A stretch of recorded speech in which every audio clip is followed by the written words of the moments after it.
Okay, so if we look at the structure of the heart, you'll often see a diagram that looks like this.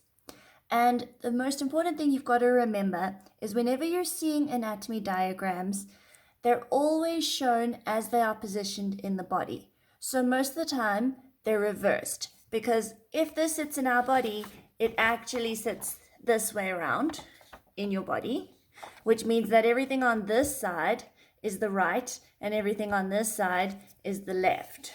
So if we look at this, the first thing you can do is label that this would be the right side, and then this would be the left, because it's opposite. Okay, so now if we're looking at this side being the right, okay, there would be your atria. So that would be my right atrium. And then that would be my right ventricle. Same on that side. That would then be the left atrium and the left ventricle. And those would be separated by valves, and those would be our atrioventricular valves.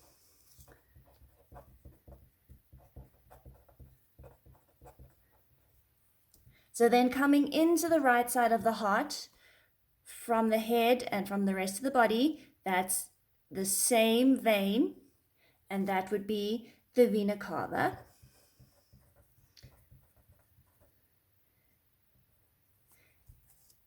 Blood would go in and out through there on both sides, and since that's going away from the heart to the lungs, it would be called the pulmonary artery. Blood would then go to the lungs and come back to the left side through there, which would be the pulmonary vein, through the ventricles, and then up and out through there, which would be the aorta. Okay, so now the thing that you can always remember is arteries always go away.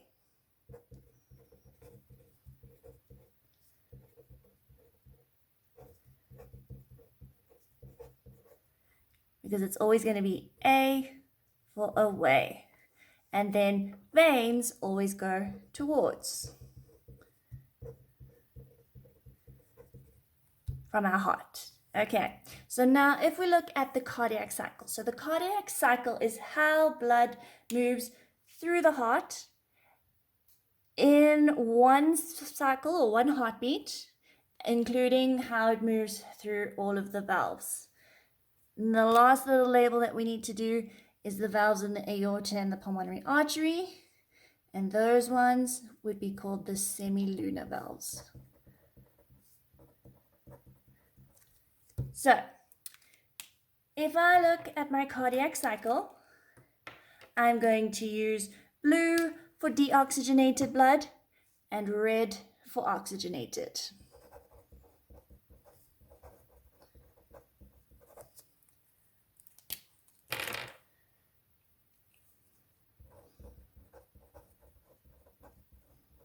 So, starting with deoxygenated blood coming in from the whole body through the vena cavas into the right atrium. Blood is going to fill in that right atrium, and then it's going to be pushed through those atrioventricular valves into that right ventricle. At the same time, that blood is going to be also filling the left-hand side. Okay, we don't only fill one side at a time. This happens both at the same time, but I'm only going to do it one side at a time just to show you. So blood then moves through the ventricle, and then it goes up and out of the pulmonary artery. It'll then go to the lungs, and it will pick up oxygen. Oxygenated blood will then come back in through the pulmonary vein into the left atrium, through those atrioventricular valves into my left ventricle, and then up and out through my aorta, through those semilunar valves. So as blood moves from one section to the next, the valves are open. Then when that blood is moving to the next one, those valves then close to ensure one-way flow of blood only. Same there. Once blood moves out, those valves are open while it's moving and then they close. Okay, so this is then one heartbeat and one cardiac cycle with the left and the right happening at the same time. Okay, so this also might be shown through what we call a pressure graph. So a pressure graph looks something like this, and it's showing the pressure within the atriums, the ventricle, and the aorta, as you can see by the key there, in one heartbeat. Okay, so there's our time in seconds. So this is one beat of the heart, and this is showing the amount of pressure in there. So if we look, the left atrium is going to be that line there at the bottom. Now that is at a relatively low pressure because there doesn't need to be a lot of pressure in the atrium because the blood just needs to move from the atrium to the ventricles. So that bottom line, we have a raise in pressure as blood is filling. Then blood is going to be pushed into the ventricles and the pressure is going to decrease there while it increases in the ventricle. So that solid line then shows that increase in the ventricle pressure, which has a huge amount of pressure compared to the atrium because that has a lot further to go. And then there's going to be a decrease when the blood is emptying and there's a relaxation period. But then you can also see that the aorta has an increase in pressure when the blood is moving from the ventricle to the aorta. So if you look, that top bit there, showing number 1 and number 2, that is showing when the heart is contracting, or specifically the ventricle is contracting, and then it's relaxing. So a word that we use for contraction is systole, and the word we use for relaxation is diastole. So we can say that number 1 would be ventricular systole, and then part 2 would be ventricular diastole. And the same can be said for the atrium. Systole for contraction, diastole for relaxation. And then each of these numbers represents where the valves are going to open and close. So if we start there at number 3, that has atrium pressure decreasing and ventricular pressure increasing. So that would be where the atrioventricular valve closes.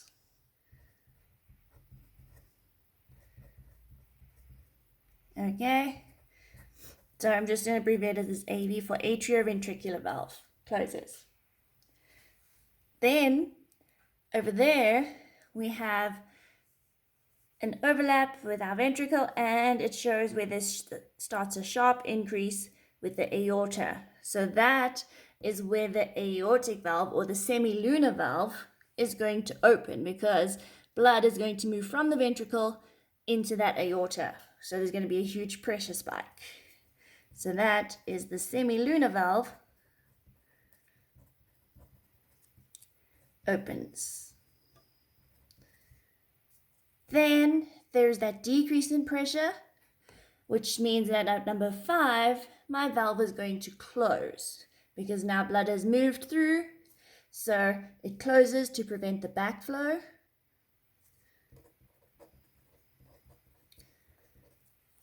And then at number 6, because now the whole cycle is going to start again, is when my atrioventricular valve is going to open and there's going to be a shift in pressure and this entire graph will start over again.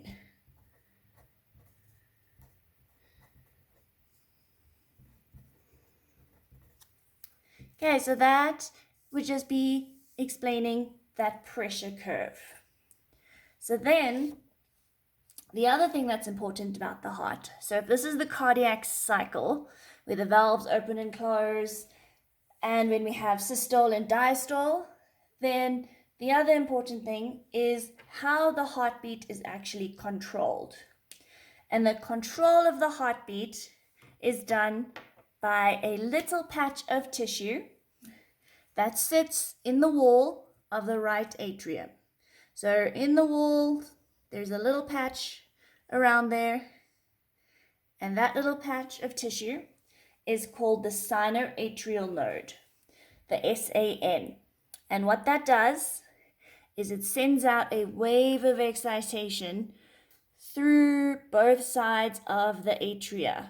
And that little wave of excitation is what causes a contraction. So we talk about the control of the heartbeat in the following way. So the sinoatrial node, or the SAN, sends out a wave of excitation, which spreads across the atria and causes the atria to contract. So as they go across the atria and the atria contract and they push blood down into the ventricles, the wave is then prevented to move on because there's a fibrous ring of non-conducting tissue, because you don't want the atria and the ventricles to contract at the same time. You only want them to go one at a time. So this little non-conducting tissue prevents the wave from spreading so that there's a little time delay and the wave is forced to move through what we call the AVN, or the atrioventricular node, which sits at the top of the septum between the atria and the ventricles. So the conduction moves through there and then it spreads down what we call the Purkinje tissue in the septum to the bottom of the ventricle, so that then the wave spreads across the ventricles to cause the ventricle to contract. So my wave moves through the Purkinje tissue into the septum to the base, the wave spreads, and then the ventricle contracts from the base upwards. So that is then the control of the heartbeat. So don't confuse the control with the cardiac cycle. If I'm asking you about a cardiac cycle, it's just how the blood is moving. If I'm asking you about the control, it's the SAN and the AVN.